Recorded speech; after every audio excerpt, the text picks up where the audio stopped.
How you doing, Coach? What's going on? Doing pretty good. How are you? All right. I asked you a couple of questions about your team and your coaching philosophy. So, as a coach, what is your coaching philosophy? Here at high school, one of the first things is, well, we try to keep guys in our programs that are really good kids. We try to hold them as students first when it comes to them being a student athlete, and our guys don't get in trouble in school. Don't we have lockout here where if you're late to class, you get sent to lockout. Our guys got to stay out of lockout, and they have to be at school. You know, have some guys has absence problems, and it's hard for them to be successful if they're not here. So the first thing we focus on is trying to get good kids into the program, and obviously we want good players. We preach a lot about team, about effort, and about just having some love and some passion for the game. Okay. What are some of your objectives for your team, yourself, the individuals during the season? What goals do you set? Usually at the beginning of the season, we'll sit down. I usually try to wait till after we have a few practices and kind of see where we're at, and we'll sit down as a team and kind of develop what our tangible goal is. For like this year, it's going to be the conference championship. We've got some pretty good teams in our conference, and we know that if we can win a conference championship, that'll kind of put us in a position to where we could move along in the state playoffs as well. So that's the first goal, but obviously to go along with that, it's always a work in progress, and we try to focus on each day in practice about getting better, as a team and as an individual. Okay. What do you think is a good balance between your positive message to your team and the negative criticism that you give players and your team as a whole? Yeah. Me as a coach, I'm not much of a yeller. I don't do a whole lot of screaming.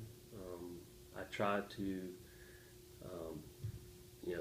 preach and reward positive play. At times, obviously, you need to give criticism.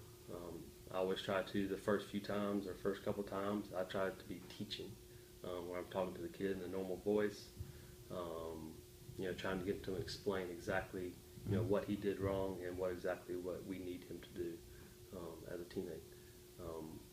Sometimes it gets to a point to where you got to try to get their attention different ways, whether it's punishment or trying to raise your voice.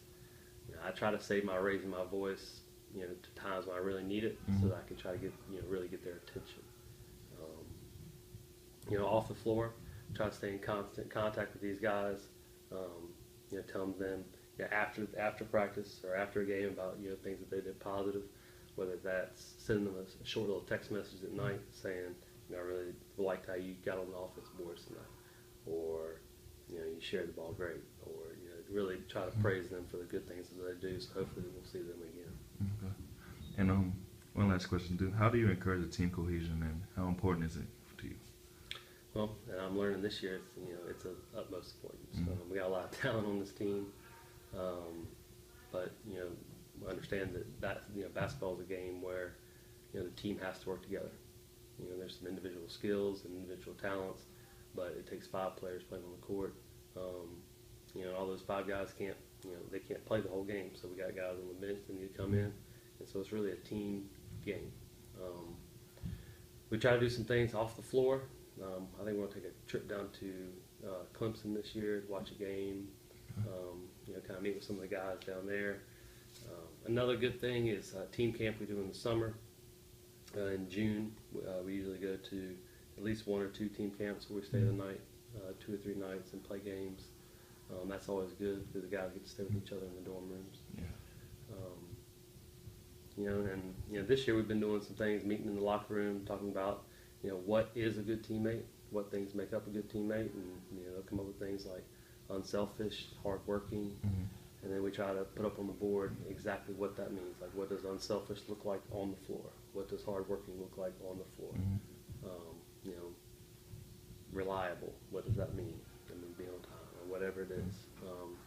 Just kind of help these guys through, because a lot of times you think that kids know things and they think that they you expect them to be a good teammate and you think they already know it, but sometimes they don't. Yeah.